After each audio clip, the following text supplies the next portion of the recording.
Russia అధ్యక్షుడు Vladimir Putin త్వరలో భారత్లో పర్యటించనున్నారు. డిసెంబర్ 4-5 తేదీల్లో ఆయన పర్యటన ఉంటుందని 23వ భారత రష్యా వార్షిక సదస్సులో పాల్గొంటారని భారత విదేశాంగ అధికారికంగా ప్రకటించింది.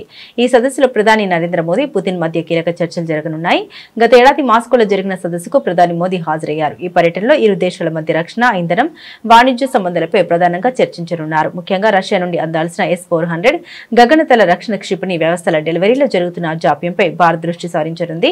ఇప్పటికే 3 స్క్వాడ్రన్లు అందగా మిగిలిన 2 వచ్చే ఏడాది మధ్యలోగా అందాల్సి ఉంది. ఈ జాప్యంపై పుతిన్ పర్యటనలో స్పష్టత కోరతామని రక్షణ కార్యదర్శి రాజేష్ కుమార్ సింగ్ తెలిపారు. సుఖోయ్ విమానాల అప్గ్రేడేషన్ తో పాటుగా ఇతర రక్షణ ప్రాజెక్టుల ఆలస్యంపై చర్చించనున్నారు. ప్రధానమంత్రి నరేంద్ర మోదీ శుక్రవారం దక్షిణ గోవాలో పర్యటించి ప్రపంచంలోని అత్యంత ఎత్తైన శ్రీరాముడి విగ్రహాన్ని ఆవిష్కరించారు.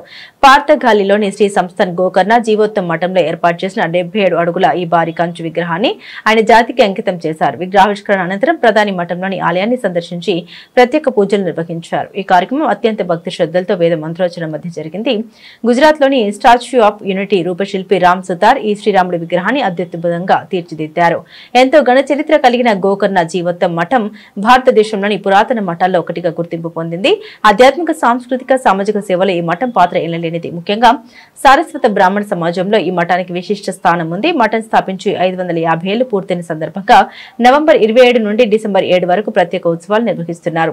370 ఏళ్ల క్రితం గోవాలోని కనకోన ప్రాంతంలోని పార్థగాలి గ్రామంలో ఈ మఠ ప్రాంగణాన్ని నిర్మించారు. ఉత్సవాల సందర్భంగా ప్రతిరోజు 7,000 నుండి 10,000 మంది భక్తులు వస్తారని నిర్వాహకులు అంచనా వేస్తున్నారు. 77 फीट ऊंची प्रभु श्री राम की ये कांस्य प्रतिमा है, जिसे आपने देखा कि कितना भव्य और दिव्य स्वरूप में प्रभु श्री राम दिखाई पड़ रहे हैं। अभी हाल ही में 25 नवंबर को जो अयोध्या का प्रभु श्री राम का दिव्य भव्य मंदिर है, उसमें प्रधानमंत्री ने ఇంగ్లీష్ లో కొన్ని భారతీయ భావనల్ని సముచితంగా తెలియజేసే పదాలు లేవని, భారతీయ భాషలకు ఆ పదాలు ఉన్నాయని ఆర్ఎస్ఎస్ సర్ సంఘచాలక్ మోహన్ భాగవత్ అన్నారు. నాగపూర్ లో జరుగుతున్న పుస్తక ఉత్సవ కార్యక్రమంలో పాల్గొన్న ఆయన ఈ వ్యాఖ్యల్ని చేశారు. ఈ సందర్భంగా ఆయన మాట్లాడారు. మన రాష్ట్రం ఒక రాష్ట్రం ద్వారా సృష్టించబడలేదని, మనం ఎప్పటి నుండో ఉనికిలో ఉన్నామని తెలిపారు. ఆంగ్లేయులు మన చరిత్రను తప్పుగా చూపించారని పేర్కొన్నారు. अब भारत की बातों का भाव ठीक से पहुंचाने वाले कई शब्द अंग्रेजी में है नहीं, किसी अभारतीय भाषा में नहीं है। भारत की सब भाषाओं में उसके लिए शब्द है जो अचूक उस वर्णन जिसका करना है, उस बात का या उस वस्तु का पूरा भाव अचूक पहुंचाता है। लेकिन अंग्रेजी में या अन्य किसी भाषा में उसके शब्द नहीं है। ऐसा वहां का भी होगा। उनके भी जीवन में जो भाव है उसको व्यक्त करने वाला उनकी भाषा में शब्द है, शायद वैसा शब्द हमको नहीं मिलेगा। और इसलिए जब लिखते हैं, जिस भाषा में लिखते हैं उस भाषा में भाव पहुंचाने वाला शब्द, ये बड़ी महत्व की बात है। इसलिए बोल रहा हूं कि अब दुनिया पास में आ गई है, तो जब तक हम भारतीय भाषा में ही आप अपना भाषांतर करते हैं, भावांतर, उसमें भावांतर नहीं होता, भाव वही पहुंचता है, भाषा बदल जाती है।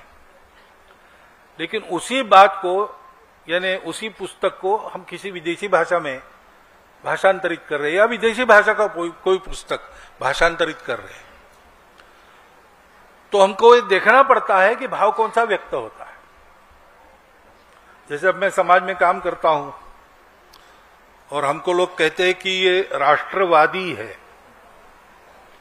हम तो वाद करते नहीं किसी से, किसी बात पर वाद नहीं करते कभी भी, विवाद से दूर ही हम रहते हैं। और हमारे यहाँ जो राष्ट्र है वो कल्पना एकदम भिन्न है, उनकी नेशन की कल्पना एकदम भिन्न है। तो हमारे राष्ट्र को क्या कहना उनके समझ में नहीं आया, तो उसके जैसा क्या है नेशन, तो नेशन बना दिया, तो नेशनलिज्म हो गया। अब हम अपने शब्दों को तो नहीं जानते, उनके शब्दों को जानते हैं, तो उन्होंने राष्ट्र को नेशन बना दिया, हम नेशन कहते हैं और नेशनलिज्म कहते हैं। भाई हमारे यहां राष्ट्र ये बात का विषय है ही नहीं, अपना राष्ट्र है, प्राचीन काल से है, चल रहा है। हम राष्ट्रीयता कहते हैं। మావోయిస్టు పార్టీకి భారీ ఎదురుదెబ్బ తగిలింది. Maharashtra, Madhya Pradesh, Chhattisgarh AMC special zonal committee అధికార ప్రతినిధి అనంత్ అలియాస్ వికాస్ తన సహచరులతో కలిసి పోలీసుల ఎదుట లొంగిపోయారు.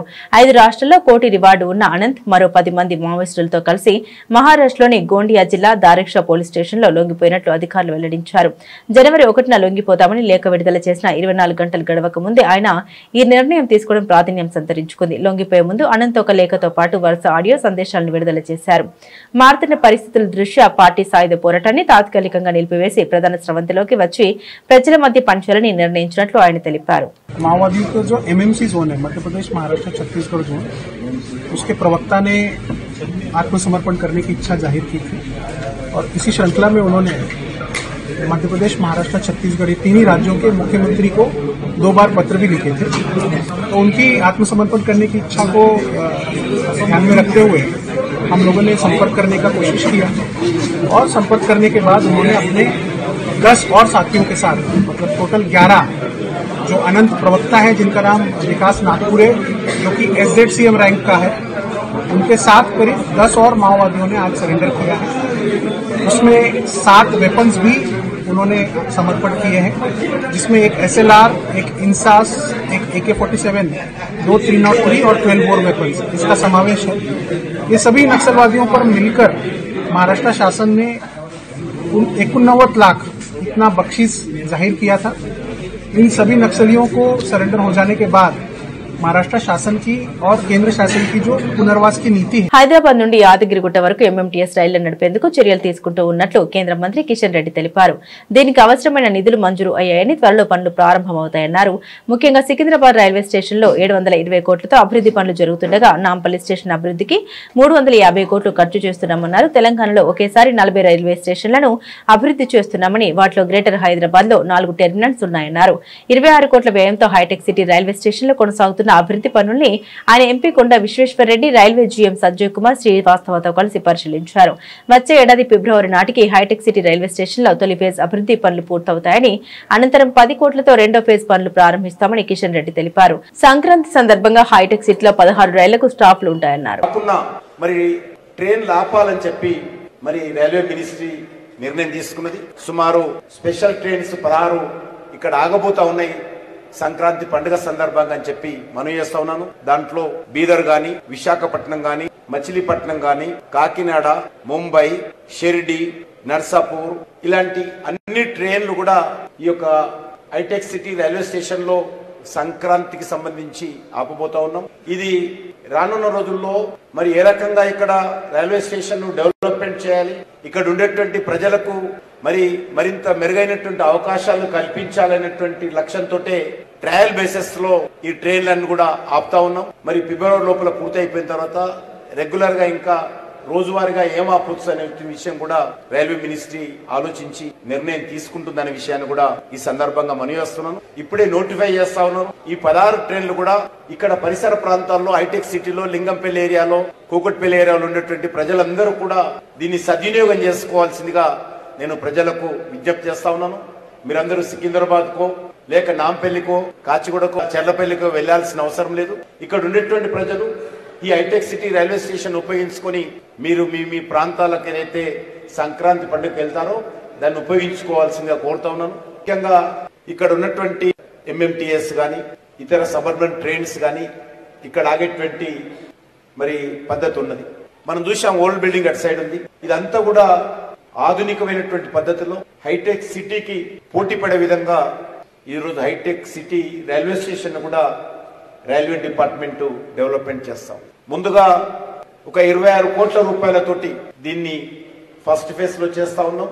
సెకండ్ ఫేజ్ కూడా సుమారు 10 crores పెట్టి అటు సైడ్ ఇదే విధంగా అప్రోచ్ రోడ్డు గాని, అక్కడ ఉన్నటువంటి భవనం తొలగించి ఇదే పద్ధతిలో అక్కడ కూడా న్యూ బిల్డింగ్ రావడం గాని, ఆ రకంగా ఒక 35 కోట్ల రూపాయలతోటి ఈ హైటెక్ సిటీ రైల్వే స్టేషన్ ను ఆంధ్రప్రదేశ్ రాష్ట్ర మంత్రి మండలి సమావేశంలో పలు కీలకమైన దీర్ఘకాలిక ప్రయోజనాలను దృష్టిలో ఉంచుకుని ముఖ్య నిర్ణయాలు తీసుకున్నారు.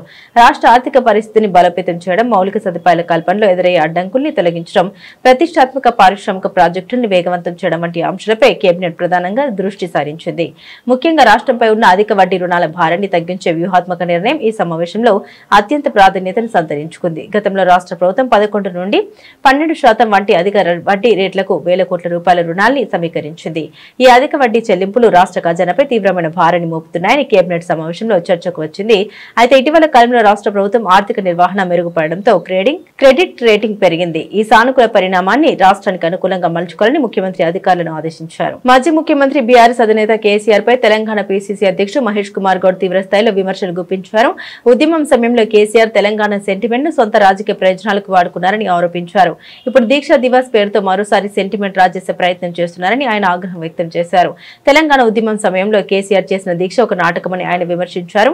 3 రోజులకే దీక్షను ముగించి కేసీఆర్ పలాయనం చిత్తగించారని, దీంతో విద్యార్థి సంఘాలు తీవ్ర ఆగ్రహం వ్యక్తం చేశాయని మహేష్ కుమార్ గౌడ్ అన్నారు. విద్యార్థుల నిరసన కారణంగానే కేసీఆర్ తన దీక్షను కొనసాగించారని ఆయన వివరించారు.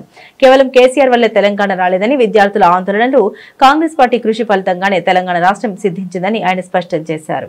ప్రజలతో నిరాదరణ గురై మొత్తం ఉనికి కోల్పోతున్నటువంటి బీఆర్ఎస్ పార్టీ మళ్ళా కొత్త ఉనికిని పెంచుకోవాలనేటువంటి ఉద్దేశంతో దీక్షా దివస్ కార్యక్రమాలు చేయాలనేది పిలుపునిచ్చినట్టుగా కోట్లాది రూపాయలు ఖర్చు పెట్టి వారాల తరబడి చేయాలని అనుకున్నట్టుగా సమాచారం వస్తూ ఉంది. కేసీఆర్ గారిని ఆనాడు ఉద్యమం తీవ్రంగా నడుస్తున్న సమయంలో ప్రజల యొక్క సెంటిమెంట్ ని అడుగడుగున వాడుకున్నట్టు రోజుల్లో తెలంగాణ కోసం దీక్ష చేస్తున్నట్టుగా దీక్ష మొదలుపెట్టి ఆసుపత్రిలో చేరి నిమ్స్ లో 3/12/2009లో చేరి 11/12/2009లో డిశ్చార్జ్ అయినారు.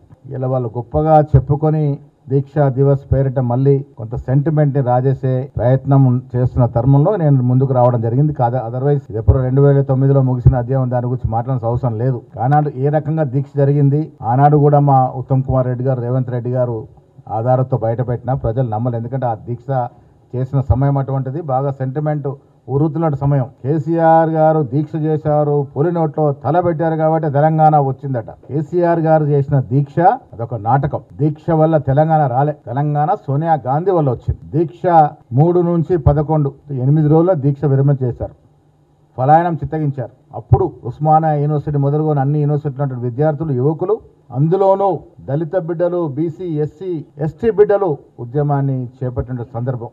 ఈ బిడ్డలకు ఉద్యమాన్ని చూసి చలించి సోనియా గాంధీ గారు తెలంగాణ ఇచ్చారు. తనపై నమోదైన కేసులు మాఫీ చేసుకునేందుకు సీఎం చంద్రబాబు యథేచ్ఛగా అధికార దుర్వినియోగానికి పాల్పడుతూ బెయిల్ నిబంధన ఉల్లంఘిస్తున్నారని ఎమ్మెల్యే వైఎస్ఆర్సీపీ రాష్ట్ర అధికార ప్రతినిధి తాటిపర్తి చంద్రశేఖర్ ఆగ్రహం వ్యక్తం చేశారు. అనారోగ్య కారణాలు చూపి జైలు నుండి బెయిల్పై బయటకు వచ్చినటువంటి చంద్రబాబు ఇప్పుడు కుతంత్రాలతో తనపై నమోదైన కేసులు మాఫీ చేసుకుంటున్నారని ఆక్షేపించారు. అందుకు ఆ కేసులపై ఫిర్యాదు చేసినా, కేసులు నమోదు చేసిన అధికారులను బెదిరించి ప్రలోభపెట్టి వారితోనే విత్డ్రా చేయించుకుంటున్నాడని ధ్వజమెత్తారు. నిజాయితీగా విచారణ ఎదుర్కొనే ధైర్యం లేక చట్టం తన పని తాను చేసుకుంటూ పోతే తాను జైలుకు పోవడం ఖాయమని గ్రహించిన చంద్రబాబు ఇలా అడ్డదారులు తొక్కుతున్నారని ఆక్షేపించారు. అన్ని ఆధారాలతోటి ఎఫ్ఐఆర్లు నమోదు చేసి తగినటువంటి సాక్ష్యాలను సేకరించి రాష్ట్ర మరియు కేంద్రంలో ఉన్నటువంటి వ్యవస్థల ద్వారా, కాగ్ లాంటి వ్యవస్థల ద్వారా కూడా తప్పులు జరిగాయని నిర్ధారించినటువంటి కేసులను కూడా తనకున్నటువంటి అధికారంతో ఎవరైతే అధికారులు కంప్లైంట్ చేశారో వాళ్ళనే బెదిరించి వాళ్లతోటే కేసులను విత్డ్రా చేయించుకుంటూ చీకట్లో నిబంధనలకు తూట్లు పొడుస్తున్నట్టుగా ప్రతి వ్యవహారాన్ని కూడా చక్కదిద్దేటటువంటి కార్యక్రమం చేసుకుంటూ ఉన్నారు. ఈ దేశంలోనే చంద్రబాబు నాయుడు గారు రిచెస్ట్ ముఖ్యమంత్రి. అదేవిధంగా దాని వెనుకున్నటువంటి భాగోతం అత్యధిక కేసులు కలిగినటువంటి ముఖ్యమంత్రి, నేరారోపణలు కలిగినటువంటి ముఖ్యమంత్రి. ఏలేరు కేసు నుండి తీసుకుంటే నోటుకు కోట్లు ఇచ్చే కేసు వరకు అన్ని ఆధారాలతో దొరికినటువంటి వ్యక్తి. 1-2 2014-19 కాలంలో ఈ రాష్ట్రంలో దాదాపుగా 4380 లిక్కర్ షాప్స్ ఉండేది. ఎవరైనా లిక్కర్ షాప్ను దక్కించుకోవాలి అంటే ప్రివిలేజ్ ఫీజు పే చేయాలి. చంద్రబాబు నాయుడు గారు అధికారాన్ని ఉపయోగించుకోవాలనుకున్నాడు. అడ్డగోలుగా రాష్ట్ర ఖజానాని తెలుగుదేశం పార్టీ నాయకులకి దోచిపెట్టాలనుకున్నాడు. తద్వారా తన ప్రభుత్వంలోని పెద్దలకి వెనక వైపు నుంచి వచ్చేటటువంటి ముడుపులకి ఆశపడ్డట్టుగా ఈ ప్రివిలేజ్ ఫీజుని తీసేసి వేల కోట్ల రూపాయల ప్రభుత్వ ఖజానాకి గండి కొట్టారు. మరి దీనికి ఏమన్నా కేబినెట్ అనుమతి ఉందా అంటే లేనే లేదు. 3 సార్లు చంద్రబాబు నాయుడు గారు సంతకాలు పెట్టారు. ఏకంగా కేబినెట్ అనుమతి లేకపోవడాన్ని కాగ్ దుయ్యబట్టింది, తప్పుబట్టింది. దాదాపుగా వేల కోట్ల రూపాయలు ప్రజా సొమ్ము దుర్వినియోగమైంది, పక్కదారి బట్టి. ఈ కేసుకు సంబంధించి నీరు గార్చే ప్రయత్నం. Inner ring road, Amaravati inner ring road దాదాపు దక్షిణానికి 3 కిలోమీటర్లు జరిపేశారు. ఎందుకు జరిపారా అంటే లింగంనేని కుటుంబానికి సంబంధించిన ఆస్తులు ఉన్నాయి అక్కడ. హెరిటేజ్ ఫుడ్స్కి సంబంధించినటువంటి ఆస్తులు ఉన్నాయి, నారాయణకి సంబంధించినటువంటి ఆస్తులు ఉన్నాయి, అదేవిధంగా రామకృష్ణ హౌసింగ్ ప్రైవేట్ లిమిటెడ్కి సంబంధించినటువంటి ఆస్తులు ఉన్నాయి. ఈ ఆస్తులన్నిటికీ దగ్గరలోకి మధ్యలోకి ఈ ఇన్నర్ రింగ్ రోడ్ని జరిపేసి కోట్ల రూపాయల విలువని వాళ్ళ ఆస్తులకు పెంచేసుకునేటటువంటి కార్యక్రమం జరిగింది. ఇది స్పష్టంగా ప్రతి ఒక్కరికి తెలుసు. మొదట అలైన్మెంట్ ఎక్కడుంది, రెండవసారి అలైన్మెంట్ ఎందుకు జరిగింది, దీనివలన ప్రభుత్వానికి నష్టం జరిగింది. అలైన్మెంట్ పెరగడం వల్ల 3 కిలోమీటర్ల దక్షిణానికి జరిగింది. మరి ఈ కేసును కూడా నీరుగార్చేటటువంటి ప్రయత్నం అత్యంత సంచలనం కలిగించినటువంటి case fiber grid case. Hyderabad Telangana Bhavan లో దీక్ష దివాస్ వేడుకల్ని ఘనంగా నిర్వహించారు. ఈ సందర్భంగా తెలంగాణ తల్లి విగ్రహానికి జయశంకర్ సార్ కు బీఆర్ఎస్ వర్కింగ్ ప్రెసిడెంట్ కేటీఆర్ ఇతర నేతలు పూలమాల వేసి నివాళులర్పించారు.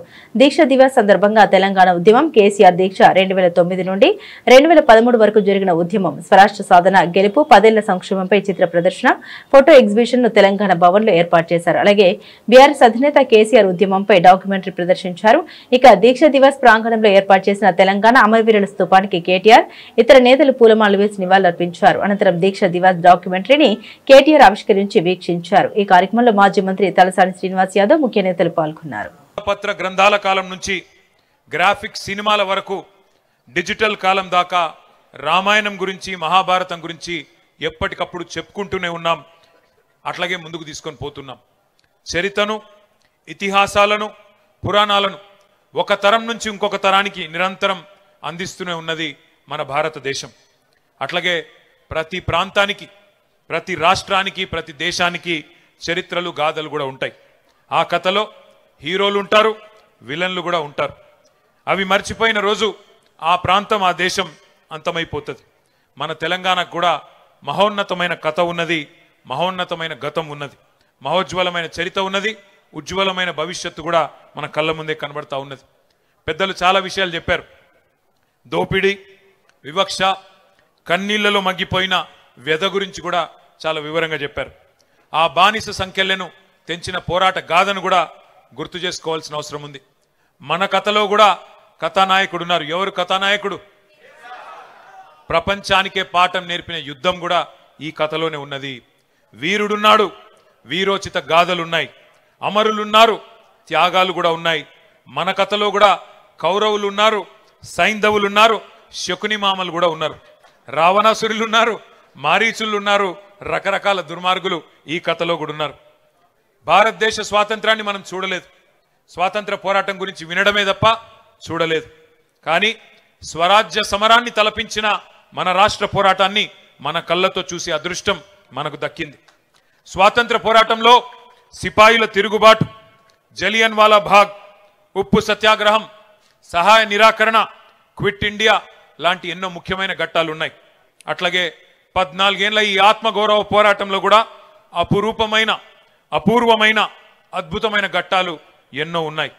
కానీ వాటన్నింటిని మించిన సముజ్వల సన్నివేశం ఒకటి ఉన్నది. చరిత్రను మలుపు తిప్పిన సందర్భం ఒకటి ఉన్నది. 18 నెలల కూటమి పాలనలో రాష్ట్రంలో మహిళలు, చిన్నారులకు రక్షణ కరువైందని మాజీ ఎమ్మెల్యే కొట్టుగుల్లి భాగ్యలక్ష్మి మండిపడ్డారు. విశాఖపట్నం వైఎస్ఆర్సీపీ కార్యాలయంలో ఆమె మీడియాతో మాట్లాడారు. సాక్షాత్తు మహిళా సంక్షేమ శాఖ మంత్రి సంధ్యారాణి పిఏ మహిళా ఉద్యోగిని వేధింపులకు గురిచేయడం అత్యంత అమానుషమని మండిపడ్డారు. ఏకంగా పక్కలోకి రావాలంటూ బెదిరించిన సదరు పిఏపై మంత్రి సంధ్యారాణి ఎలాంటి చర్యలు తీసుకోకపోవడాన్ని తీవ్రంగా ఆక్షేపించారు. మహిళలకు రక్షణ కల్పించడంలో విఫలమైన హోంమంత్రి అనితతో పాటు మహిళా సంక్షేమ శాఖ మంత్రి సంధ్యారాణిని కూడా తక్షణమే బర్తరఫ్ చేయాలని మంత్రి సంధ్యారాణి పిఏ సతీష్ ను వెంటనే అరెస్టు చేయాలని మాజీ ఎమ్మెల్యే కె భాగ్యలక్ష్మి డిమాండ్ చేశారు. మహిళలకు రక్షణ, భద్రత, భరోసా కరువైందని చెప్పటంలో ఎలాంటి సందేహం లేదు. అధికారంలోకి వచ్చిన డే 1 నుంచి టిల్ డేట్ వరకు చూసుకుంటే రాష్ట్రంలో ఎక్కడో అక్కడ మహిళల మీద హత్యలు, అఘాయిత్యాలు జరుగుతూ ఉన్నాయి. బెదిరింపులకి పాల్పడుతున్నప్పటికీ కూడా వాళ్ళని రక్షించాల్సినటువంటి వ్యవస్థలు కానివ్వండి, ప్రభుత్వాలన్నీ కూడా నిమ్మకు నీరెత్తినట్టు వ్యవహరించడం అనేది చాలా చాలా బాధాకరం. దీనిలో భాగంగా మన్యం పార్వతీపురం జిల్లాకు సంబంధించి సాలూరు నియోజకవర్గం, అక్కడ ఎమ్మెల్యేగా ప్రాతినిధ్యం వహిస్తున్నటువంటి సంధ్యారాణి గారు రాష్ట్ర మంత్రిగా 2 పోర్ట్ఫోలియోస్ కి ఆవిడ మంత్రి, గిరిజన శాఖ మంత్రి, అదేవిధంగా మహిళా శిశు సంక్షేమ శాఖగా మంత్రిగా ఆవిడ ఉంటున్నటువంటి కాన్స్టిట్యున్సీలో అనఫిషియల్ పిఏగా చెప్పుకుంటూ ఉన్నటువంటి సతీష్ అనే వ్యక్తి ఒక మహిళ మీద అన్యాయంగా ఆవిడని బెదిరిస్తూ ఈరోజు ఏదైతే మీడియా ద్వారా కొన్ని విషయాలు బయటకు వచ్చాయో చాలా దారుణం. విషయాలన్నీ తెలుసుకున్నటువంటి మంత్రి గారు చేయాల్సినటువంటి విషయం ఏంటండి? ఒక మహిళగా సాటి మహిళకి అండగా నిలవాల్సింది పోయి ఈరోజు ఆ పిఏని రక్షించే పనిలో ఈరోజు సంధ్యారాణి గారు బిహేవ్ చేస్తా ఉన్నారు. మేము ఒకటే ప్రశ్నిస్తా ఉన్నాం సంధ్యారాణి గారికి, మీరు మహిళా శిశు సంక్షేమ శాఖకి మంత్రి కదా, ఒక మహిళకి ఇంత అన్యాయం జరుగుతూ ఉంటే పబ్లిక్ గా టెలిఫోన్ ఏదైతే మొబైల్లోని వాట్సాప్లోని చాట్లో చూస్తే అసభ్యకరంగా మెసేజెస్ పెడుతూ బెదిరించినట్టు మాట్లాడితే ఆయన మీద చర్యలు తీసుకోకుండా ఆయన కనీసం మందలించకుండా ఈరోజు మీరు మహిళనే తప్పుపట్టే విధంగా ఈరోజు మీ ప్రవర్తన చాలా దారుణంగా ఉంది. ఉమా అనే మహిళ తను రన్ చేస్తున్నటువంటి జ్యోతి ల్యాబొరేటరీని సీజ్ చేసినటువంటి విషయం స్వయంగా అక్కడ ప్రాతినిధ్యం వహిస్తున్నటువంటి ఎమ్మెల్యే గారు, ఈ రాష్ట్రానికి హోంమంత్రిగా ఉన్నటువంటి అనిత గారు సీజ్ చేసే పని చేశారు. అంటే ఎవరు వాళ్ళని ప్రశ్నించకూడదు, మాకు అన్యాయం జరిగిందని చెప్పుకోకూడదు, ఎవరు ప్రశ్నించినా కూడా వాళ్ళని సీజ్ చేయడం కానీ అక్రమ అరెస్టులతో వాళ్ళందరినీ కూడా జైల్లో పెట్టి లేనిపోని కేసులన్నీ కూడా బనాయించే ప్రయత్నం ఈరోజు కూటమి ప్రభుత్వంలో ఉన్నటువంటి నాయకులు చేస్తా ఉన్నారు.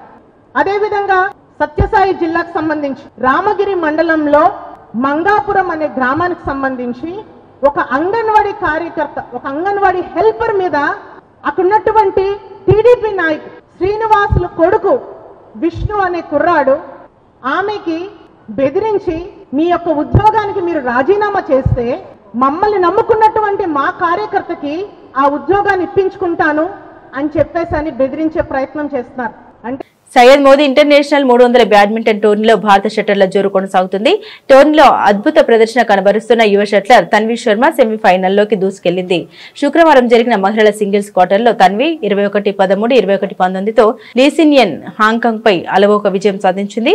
టోర్నీలో ఇప్పటికే మాజీ వరల్డ్ ఛాంపియన్ నజోమి ఒకుహరను చిత్తు చేసిన 16 ఏళ్ల తన్వి సెమీస్లోనూ అదే దూకుడు కనబరిచింది. 38 నిమిషాల్లోనే ముగిసిన పోరులో తన్వి హాంకాంగ్ షట్టర్లపై పూర్తి ఆధిపత్యం ప్రదర్శించింది. తొలి గేమ్ను 21-13తో సొంతం చేసుకున్న తన్వి రెండో గేమ్లోనూ ప్రత్యర్థికి అవకాశం ఇవ్వకుండా మ్యాచ్ను సొంతం చేసుకుంది. సెమీస్లో హీనా అకేచితో తన్వి తలపడనుంది. మరో క్వార్టర్లో ఉన్నతి హుడా 21-15, 13, 21, 21-16తో భారత్కి చెందిన రక్షిత శ్రీపై గెలిచి సెమీస్లోకి ప్రవేశించింది.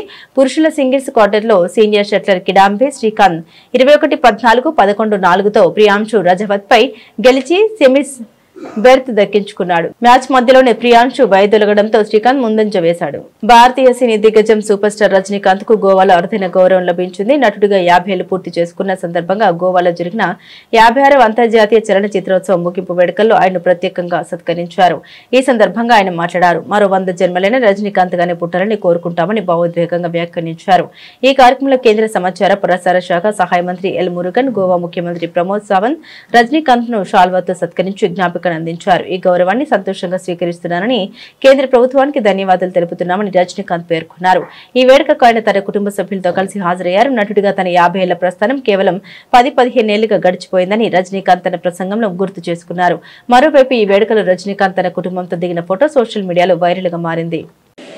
Honorable Minister Murugan sir, Jha sir, and esteemed guests, dignitaries, all award winners, ladies and gentlemen, respected media, good evening to everybody. I stand here with, hello? No, that's okay. I stand here with a lot of humility and gratitude. My heartfelt thanks to central government for honoring me of 50 years of acting in cinema, and Goa Ministry I mean, I'm really congratulating them the way you are hosting it, sir. 50 years acting in cinema. If I look back, it seems like 10 or 15 years. Time flew just like that. That is because I love cinema and acting. So even 100 janams, if there is there, I would like to born as an actor, as a Rajinikanth. Thank you very much for love and affection, and this honor to cinema industry, producers, directors, technicians, distributors, exhibitors, everybody, and mainly in Abadakum Devagalana, Tamil Makkal. Thank you. Bulletin ముగించే ముందు headlines మరోసారి.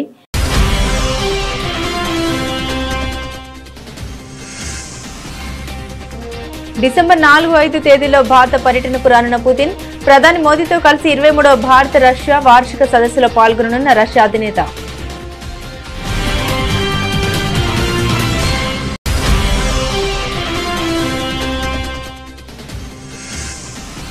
గోవాలో 77 అడుగుల శ్రీరాముడి విగ్రహాన్ని ఆవిష్కరించిన ప్రధాని మోదీ, ప్రపంచంలోనే అత్యంత ఎత్తైన రాముడి విగ్రహంగా గుర్తింపు.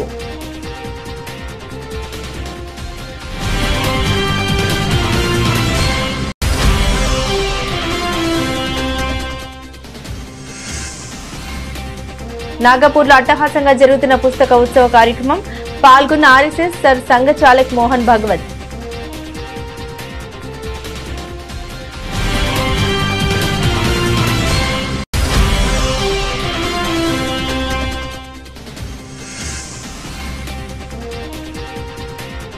మావోయిస్టు పార్టీకి భారీ షాక్, లొంగిపోయిన కీలక నేత అనంత్.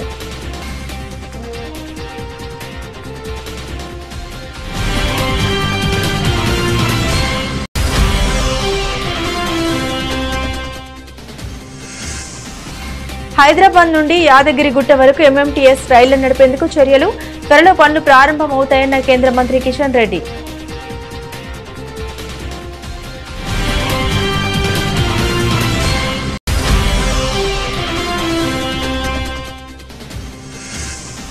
అప్పుల భారం తగ్గింపు, గూగుల్ ప్రాజెక్టుపై ఏపీ కేబినెట్ కీలక నిర్ణయాలు.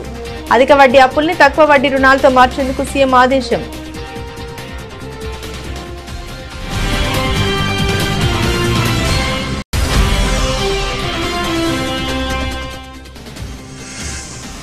బీఆర్ఎస్ అధినేత కేసీఆర్ పై పీసీసీ అధ్యక్షుడు మహేష్ తీవ్ర విమర్శలు. కేసీఆర్ తెలంగాణ సెంటిమెంట్ ను ఉపయోగించుకున్నారని ఆరోపణ.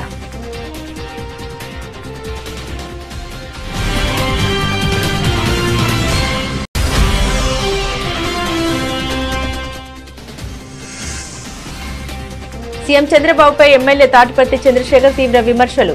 కేసుల మాఫీకి అడ్డుదారులు తొక్కుతున్నారని మండిపాటు.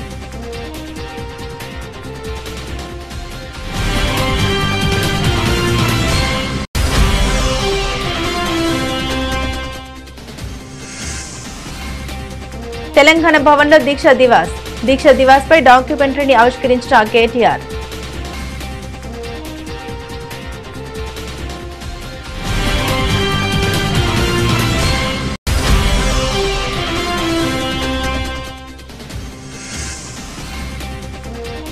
మంత్రి సంధ్యారాణి వెంటనే బర్తరఫ్ చేయాలి, మాజీ ఎమ్మెల్యే కొట్టుబుల్లి భాగ్యలక్ష్మి డిమాండ్.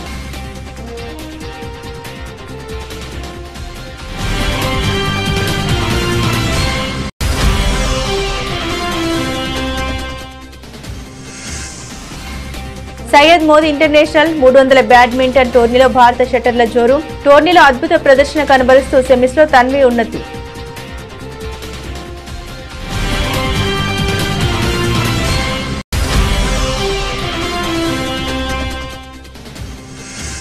ఇఫీ వేదికపై రజనీకాంత్ అరుదైన గౌరవం, భావోద్వేగంతో సూపర్ స్టార్. మరో 100 జన్మలైన రజనీకాంత్ గానే పుడతానన్న తలేవా.